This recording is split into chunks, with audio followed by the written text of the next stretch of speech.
So you are also leaving other vestiges of your life in these bells.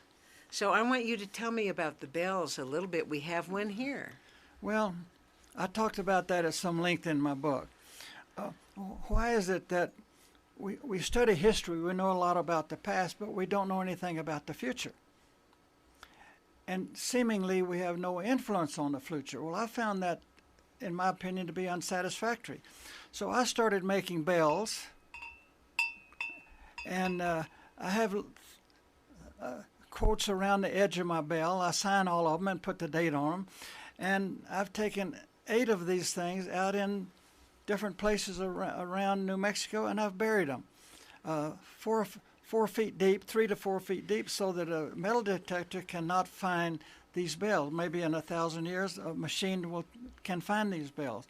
But I have another, I think, 28 bells that I'm burying. Not only bells, but I have bronze jars that have screw-on lids. So I've written a 20,000-word autobiography, and I put my autobiography in those jars and screw the lid on real tight, and I bury those. My philosophy is that I am influencing the future.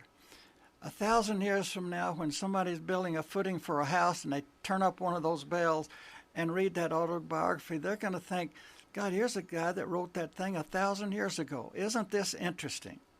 Now, most municipalities and schools, they will bury a time capsule with everything that's happening then.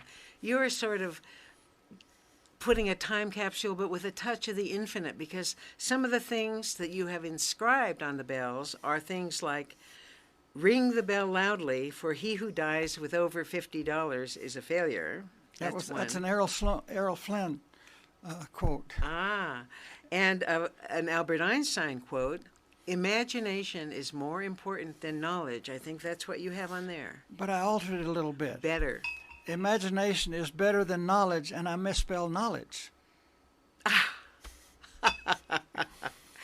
Another one that I just love, if you should ever think of me 1,000 years from now, please ring my bell so I will know. Mm. And 1,000 years from now, Lorraine, when somebody digs that bell up and rings it, I'm going to know. You're going to know. You're going to know. Well, we'll insert a couple of close-ups of the bell. It's beautiful. The sound is beautiful.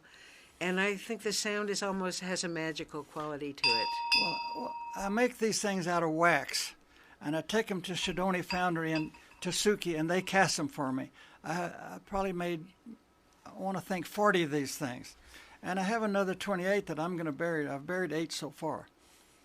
If I can live long enough, I'm going to bury all of them. You don't actually dig the 4-foot hole yourself, do you? Sure I do.